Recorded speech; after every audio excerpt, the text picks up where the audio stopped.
Hey, why haven't you given me any money this month? Do you have any idea how much I need to spend? I've been swamped with work, okay? I forgot to send you the money, but I'm dealing with it now. Remember that in just 2 months, I'll be completely out of debt. You don't have to keep reminding me of that, do you? Do you think I enjoy being stuck with a useless person like you? You're beyond ungrateful. How dare you insinuate that I wasted my time giving birth to you and raising you just so you could be successful today? Enough! Stop with the sarcasm. Anyone who overhears your words would think you actually love me. You think you're clever, huh? You even had the audacity to teach me about life. But guess what? I need another $5,000 this month. $5,000? For what exactly?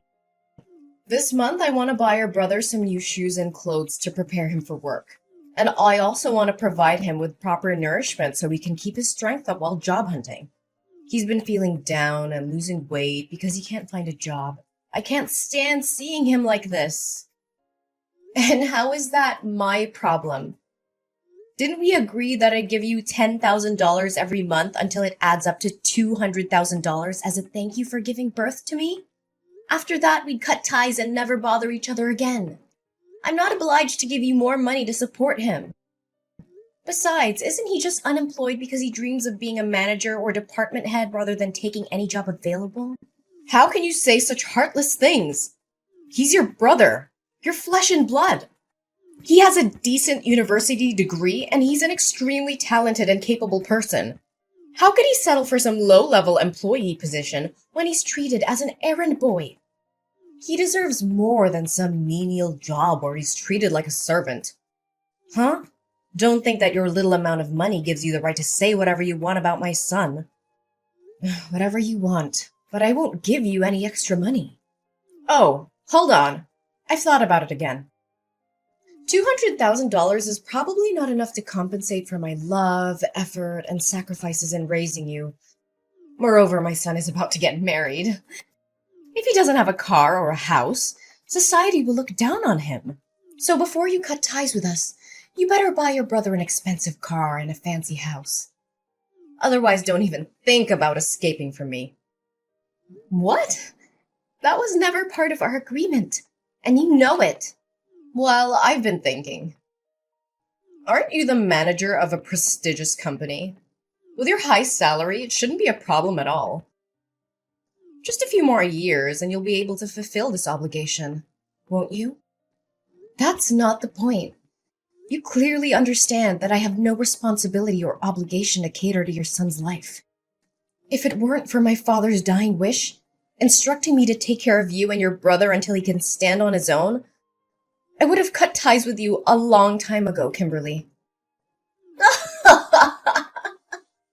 You're such a heartless monster of a child. How could you prioritize the words of a dead man over mine? The one who raised you? Because he treated me fairly, unlike you. So what about your poor dead father, leaving me to work tirelessly to provide for you and your brother? And now you treat me like a burden. Kim, don't you feel any shame when you claim to have taken care of me? Have you ever treated me to a decent meal or shown me the love a mother should? No, you treated me like a servant.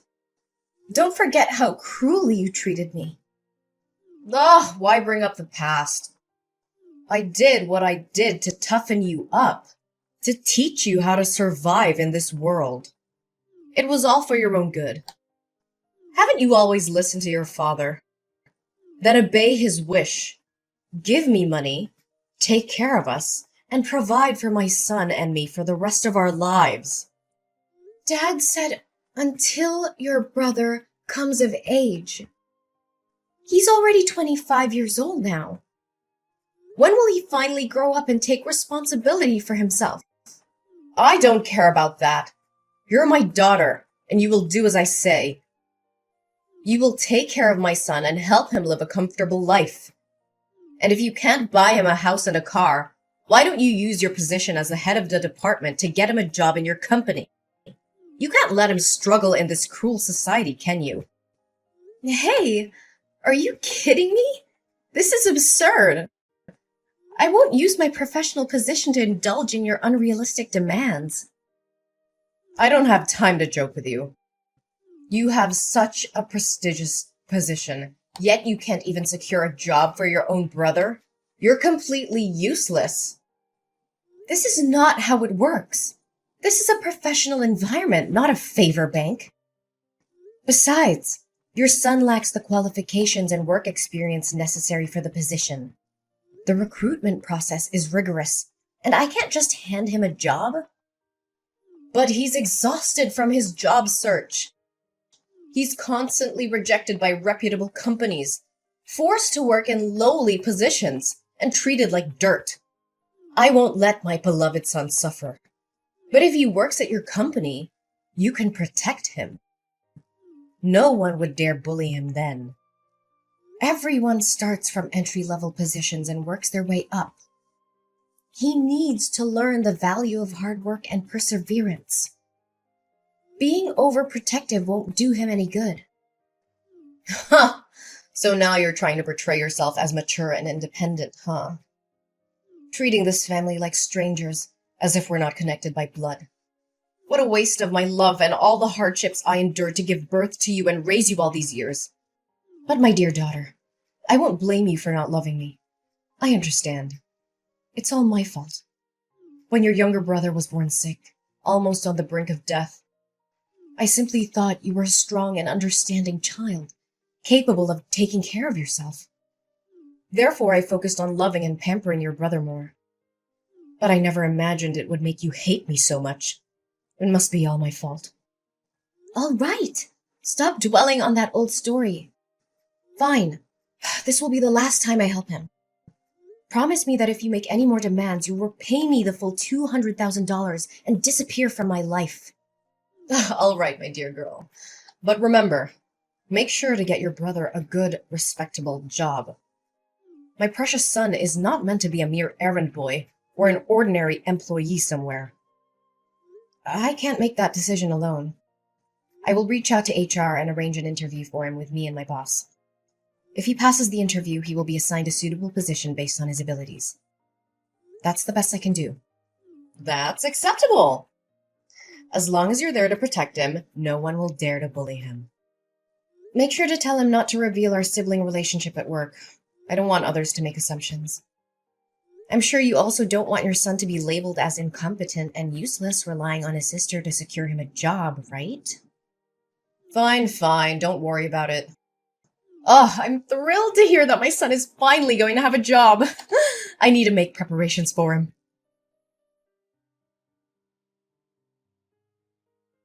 Hey, Kim, do you know where James is? I can't get in touch with him. Did that jerk run away after causing all this trouble? Why are you using such harsh words to scold him? Can't you see how scared he must be?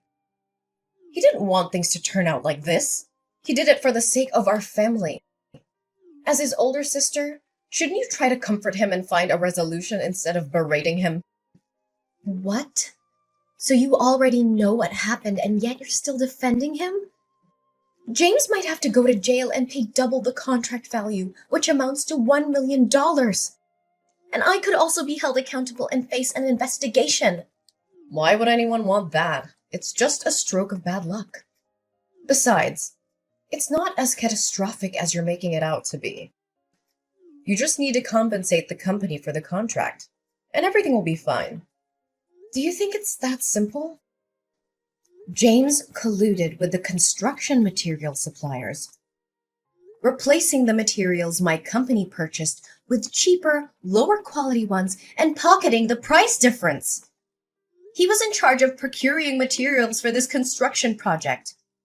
If it weren't for a surprise inspection conducted by the corporation today, it would have been difficult to uncover his deceit because he always knew my inspection schedule and could easily prepare in advance. Do you realize that building a structure with substandard materials can lead to serious incidents and damage my company's reputation like this? He didn't do it on purpose, did he? He was lured into this by the sales side. Unfortunately, he got caught. You know he lacks experience in work and life, so it's understandable that he made a small mistake. Just a small mistake? The company has already involved lawyers and the police. Can you still defend him? Do you realize that this could result in up to 10 years of imprisonment? The police are already investigating, and James won't be able to escape the consequences. He directly signed the receipt for the fraudulent goods, and the supplier admitted to the fraud as well. Not only will he have to go to jail, but I'll also have to take responsibility for this mess. Tell me where he is. He needs to face the consequences of his actions. Enough! It has come to this point, and you have to find a solution instead of placing all the blame on your brother like that. What other solution do you propose? The only way now is for James to turn himself in and accept the consequences of his actions. But remember, this is his responsibility, and I won't beg for him. Ariana, my dear daughter, I know you love your brother and me. You've always done everything for our family, right? But I'm running out of options. It's beyond my capability to fix this. Actually, there is still one way. Since you're James's boss, if you take the blame for this, the severity of the crime will be lessened for him, right? What are you suggesting? I mean, if you collude with the seller, steal money for materials, and then manipulate the orders to make James unknowingly become an accomplice, your crime will be seen as less serious. I think your sentence could be reduced by half. So you would only have to go to jail for 5 years, and my son would only need to pay a fine. What? Are you asking me to plead guilty for James and go to jail on his behalf? Exactly. He's your brother, and it's only natural for you to help him. Besides, what's the harm? What's the harm? My goodness. My only mistake was placing my trust in the wrong place. I never thought that no matter how flawed you both are, you would dare to engage in illegal activities or harm the company. I was foolish to believe that James could change for the better. Don't blame my son and speak of him as if he's useless and incompetent. Everything is your fault. In terms of work, you haven't been strict enough in managing your subordinates, allowing such exchanges of materials to happen. In terms of family, as the older sister, you couldn't even provide a house or a car for your younger brother, forcing him to struggle with a meager salary. And because of his low income, he can never afford a house. So I suggest he find a quicker way to earn more money. So, all of this is your fault, and now you have to take responsibility for it. What? What did you just say? Are you the one who instigated James to do these despicable things? How could you? You're willingly putting your own son behind bars. I always thought you made my life miserable, but I never expected you wouldn't even raise your favorite son properly. How dare you speak to me so rudely? Is this how you treat your own mother? I can't believe I put in the effort, money, and love to raise you, and now you treat me like an enemy. You claim to have worked hard to raise me? You claim to have worked hard to raise me? Let me remind you, it was you who forced me to drop out of college to work and earn money to support your son's education. You said that girls would never be as successful as boys, and that I would end up getting married and becoming a stranger. So there was no need for further education. Do you remember how I had to beg and plead with you to let me continue my studies and take up part-time jobs in the afternoons? And even night shifts, just to pay for my own education and support your son? And whose fault was that? It was your father who said you should take care of us instead of him, right? You're such a weirdo. Why do you listen to him more than me? Well, you always favored your son, saving the best for him, buying new toys and giving him whatever he wanted. I had to make do with hand-me-downs from my cousin or items I picked up from charity boxes. I always had to eat the leftovers after your son finished his meal, and I spent my days doing household chores. Thankfully, I had a father who loved me, but he didn't have much money and was constantly oppressed by you. All he could do was comfort me and buy me ice cream whenever he saw me unhappy. Oh, don't say that. I still love you. I always think of you, care about you, and worry about you. So let me ask you this question. If you can answer it correctly, I will plead guilty for James as you wish. Fine. Ask away. I'll answer whatever it is. What day is my birthday? What kind of question is that? Do you think I don't remember your birthday? I am your mother, the one who gave birth to you. Then don't take too long to answer. September 6th, right? That's James's birthday. Ah, I meant October 15th. Yes, I'm absolutely sure. That's your birthday. Oh, well, then it must be... Stop it! I know you don't remember anything about me. It doesn't matter. I've made up my mind. You have to plead guilty for James. You're just a girl. You'll get married and become a stranger to me, and even if you go to jail, it won't matter. But James is different. He's a boy, and he will be the one to take care of me when I'm old. He needs a bright future, a successful career, and a clean record. He can't go to prison. You can stop with your nonsense now. Do you remember our deal? What deal are you talking about? If you ask me to do anything more than finding James a job, then all previous agreements, including the $200,000, will have to be returned to me, and we will cut ties immediately. Furthermore, you and James will have to move out of my house. So what? What are you gonna do, huh? I have no money to repay you, and I won't leave this house. You have no right to kick me out. I will make a scene and show everyone what an ungrateful, disobedient daughter you are. Oh, I haven't revealed everything yet. Of course I won't demand the money back because both you and James will have to earn another $1 million to compensate my company. And as for leaving the house, I won't be the one to ask you to leave. I'll leave it to the police. You can sit there and wait comfortably because the police will come to pick you up. What? Why are the police involved in this? Do you remember when you accidentally confessed that you instigated James to steal money from my company? Well, coincidentally, the police entered my room at that moment to request cooperation in their investigation, and I conveniently let them read the entire conversation. So, Kimberly, what am I supposed to do now? I can't plead guilty for your son, whether you like it or not. But here's some good news for you. You'll be able to accompany James in jail and not have to worry about accommodation and food for the next... let's say at least 5 years. How dare you betray your own mother? Ariana, you can't do this to me! But we already cut ties. Ah, no. It's much deeper than that, Kimberly. From this moment forward, I declare that you are no longer my mother. I refuse to be associated with someone who is willing to sacrifice ethics, integrity, and the well-being of others for personal gain. Our DNA may be the same, but our values and principles couldn't be more different. How can you say such things? We're family, Ariana. You can't just disown me like that. Family is supposed to be a source of love, support, and trust. But you've shown time and time again that you're willing to betray those ideals. I won't allow myself to be dragged down by your immoral actions any longer. I choose to surround myself with people who uplift and inspire me, not those who bring me down. Ariana, please, I'm begging you to help me. I know I've made terrible mistakes, but I genuinely love you more than anyone, even more than James. You're my daughter, and my heart aches at the thought of losing you. Begging for help now, Kimberly? After all that's happened? It's quite ironic that you claim to love me more than James. Your words hold no weight when your actions have shown a different story. Ariana, please, I'm begging you to listen.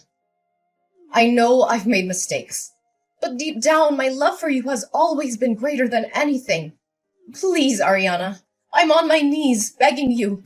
Don't turn your back on me. You're my daughter, my flesh and blood. Kimberly, love is not a bargaining chip or a means to escape the consequences of your actions. I need to prioritize my own well-being and the well-being of others. I'm sorry, but I can't be the one to save you from this. It's time for me to move forward without you. So here's how things turned out in the end. Kimberly and James, well, they didn't get off easy. The judge threw the book at them and sentenced them to a solid stretch in jail. James got slapped with a 10-year sentence, while his dear old mom, Kimberly, got a solid 8 years. Ouch. As for me, well, I managed to dodge that bullet. The investigation cleared my name, and I was found innocent of any involvement in their shady schemes. Can I get a hallelujah? It was a huge relief, let me tell you. No bars for this gal.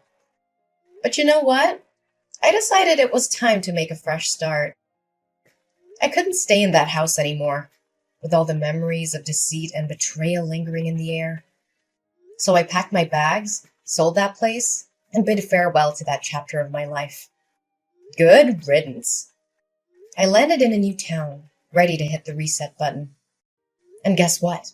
Fate had a little surprise in store for me. I met someone special, someone who saw past the scars and the baggage I carried. They loved me for me, flaws and all. Talk about a breath of fresh air. Together, we embarked on this crazy journey called life. We laughed, we cried, and we built something beautiful. It's amazing what can happen when you let go of the past and open yourself up to new possibilities. Love found its way into my heart, and I couldn't be happier. So here I am, sipping my coffee and reflecting on how life can throw curveballs at you. But hey, I made it through. I'm stronger, wiser, and surrounded by love. The darkness may have tried to bring me down, but I emerged victorious, ready to embrace the future with open arms. Here's to new beginnings and writing our own happy endings. Cheers!